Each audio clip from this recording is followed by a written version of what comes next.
This episode, Memory and Aristotle from the Synapse Mastery series, is brought to you by Vizkard Studio. Have you ever had that experience? You know that moment when a memory is just right there, sort of shimmering, almost on the tip of your tongue, but you just can't quite pull it out? Oh, absolutely. Or maybe a smell hits you and bam, you're suddenly 20 years ago. Exactly. It makes you wonder, doesn't it? What is memory, actually? Is it like a photo in your head? Yeah. Or maybe just a feeling? Yeah. Or something else? Something much more complicated, it turns out. Well, today we're taking a deep dive into exactly those questions. We're actually going way back to ancient Greece. We're looking at how two philosophical giants, Aristotle and Plotinus, really wrestled with this whole mystery of memory. And what's really wild is how sophisticated their ideas were. I mean, they built these frameworks that honestly still resonate today, still challenge us. They really do. For this deep dive, we've been digging into some detailed studies of their original texts. Yeah, we're planning to unpack their key distinctions, memory versus what they called recollection. And that whole fascinating idea of representation, which is way more than just imagination. Right. And even how memory connects to the soul itself. Big stuff. Our mission today is basically to cut through all that ancient complexity, pull out the really crucial insights, and give you, our listener, a kind of shortcut. Yeah, a shortcut to getting up to speed on where our understanding of memory, surprisingly, really began. Okay, so let's get into it. How do we even start to unravel something like memory? Well, you have to start with the big guy, right? Aristotle. The foundation. You pretty much always have to start with Aristotle. He really cracked things open with this distinction that, like you said, is still super relevant.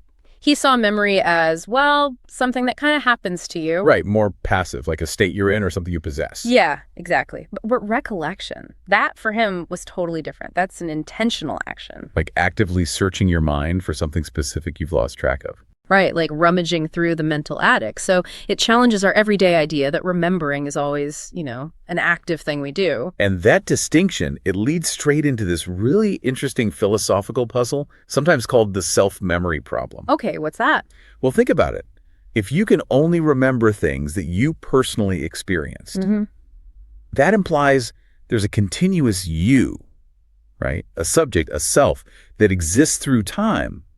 Otherwise, how could you claim a past experience is yours? Ah, I see. So memory needs a stable self to attach to. Exactly. It's fundamental to our sense of identity across time. Okay. So Aristotle's digging deeper, and he brings in this concept, Fantasia. How do you say it?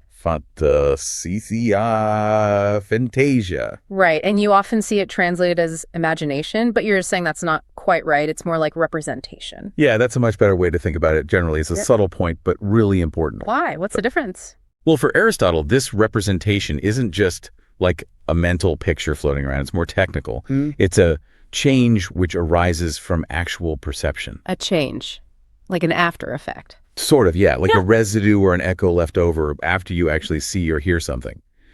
And that residue is what acts as the bridge back to the past experience. Okay. And crucially, like you hinted, it's not just an image. I mean, think about remembering what you had for breakfast, tea and toast, say. You can remember that without necessarily retasting the tea or seeing the toast vividly in your mind. True. Okay. And conversely, dreams are full of images, but they aren't always memories, are they? Right. Definitely not. So having an image isn't the key thing. It's about how we relate some present mental content back to a past perception. So this representation, it involves the body, too. Aristotle saw memory as common to body and soul, right? Yes. Exactly. It needs a living body, and it needs that initial perception. It's a change remaining from actual perception, he says. And how does the physical body actually, factor in for him? This is where it gets kind of fascinating and maybe a bit strange to modern ears.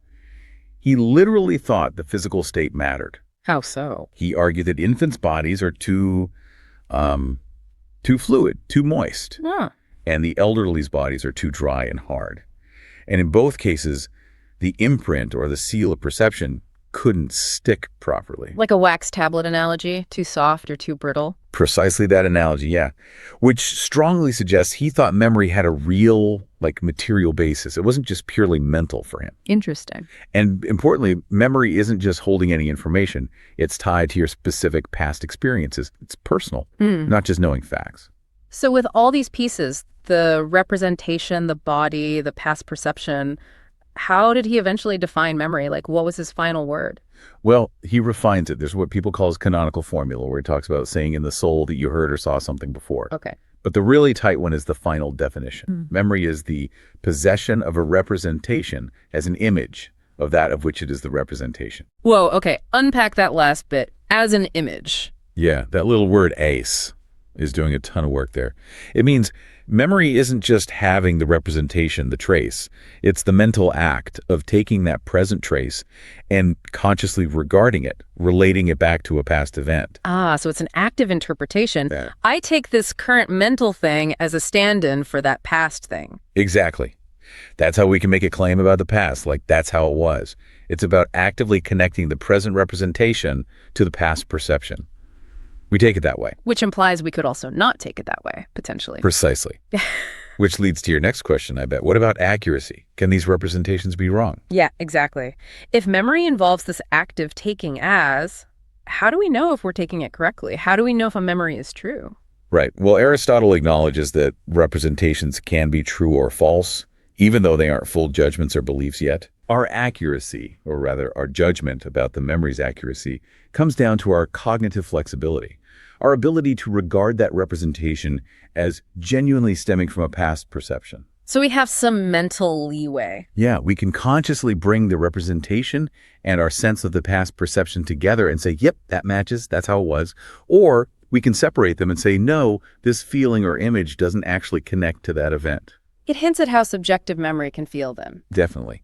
There's an element of interpretation built into the very act of remembering, according to Aristotle. Okay, so we've got Aristotle's picture of memory, this possession of a representation linked to the past involving body and soul.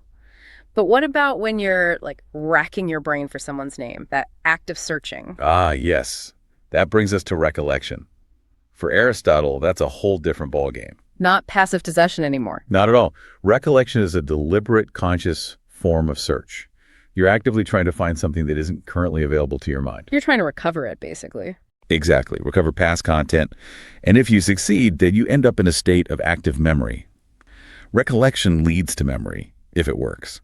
So how does that search actually proceed? Did he have a theory about, like, the mechanism? He did, and it's pretty interesting. He talks about moving along chains of representations. Chains, like links. Yeah, one thought or representation leading to another, because they are, in his physicalist language, changes that follow one another. And what guides that chain? Is it random? Not usually. It's guided by what he calls rules of habit. We'd probably call it association today. Like association of ideas. Exactly. Representations get linked through experience, through habit, forming pathways. Yeah. He mentions similarity, contrast, and contiguity, things being near each other in time or space. Okay. So your mind follows these habitual paths. He gives this slightly odd example, maybe, of getting to autumn. You might start at milk. Milk, okay. Which leads you to white. Similarity, which leads to mist, contiguity or appearance, which leads to moist, which he associates with autumn. Huh. It shows that associative, almost meandering path our thoughts can take when we're trying to recall something. Precisely.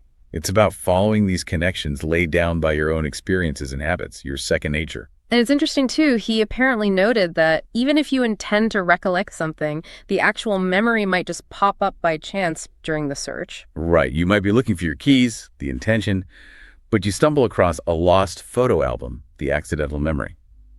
The intention initiates the search, but doesn't guarantee how you find what you're looking for, or even if you find the original target. So that's Aristotle, an incredibly detailed sort of body and soul integrated picture. But then fast forward a few centuries, Plotinus comes along.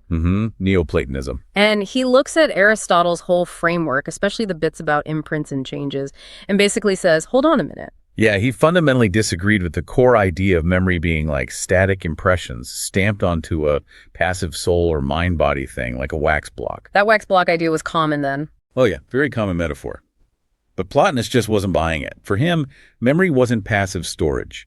It was an active power, a capacity of the soul itself. Okay, an active power. What were his main arguments against the impression theory? Why didn't he think it worked? He had some pretty clever arguments, actually. First, he pointed at children. They generally have good memories, right? Usually, yeah. Annoyingly good sometimes. Right. But according to the impression theory, they should have fewer impressions cluttering things up. And older people with more impressions often have worse memories. Plotinus said a sheer mass of impressions shouldn't cause memory loss if that theory were right. It doesn't add up. Interesting point. What else? Practice. You can get better at remembering things with practice, right? Sure. Well, Plotinus argued a passive wax tablet can't practice getting better at receiving imprints.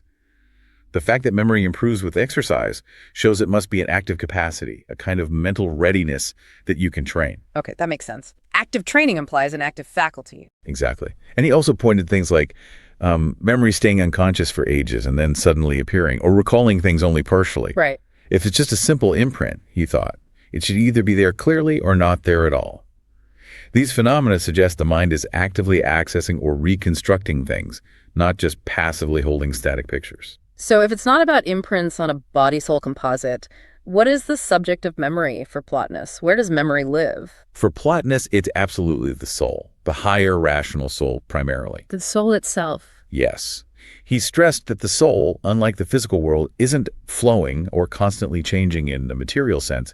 It maintains its identity. That stability again. Right. That inherent stability allows the soul to attribute experiences to itself over time. It provides the constant I that remembers. He was quite firm. We are essentially our rational souls. The body is something we use, something that belongs to us, but it's not our core identity. That's a pretty major departure from Aristotle's view of the human being as an integrated body-soul unit. Huge difference. It leads to a very different understanding of where memory resides and how it operates. And Plotinus also distinguished between different kinds of memory, didn't he? Like memory of ideas versus memory of everyday perceptions. Yes, definitely. He had this Platonic idea that the soul inherently possesses or has access to eternal forms or ideas like justice, beauty, things like that, but potentially, not consciously. Okay. So learning about these higher concepts isn't putting something new in, it's actually a form of recollection. Remembering what the soul, in some sense, already knew. He called it recall. Like Plato's theory of recollection. Exactly. And these memories of ideas aren't tied to specific pastimes in the same way that remembering, say, yesterday's lunch is. And what about those everyday sensory memories? How did the soul handle those, if not by impressions? He used this wonderful metaphor. The soul makes these perceptions shine out.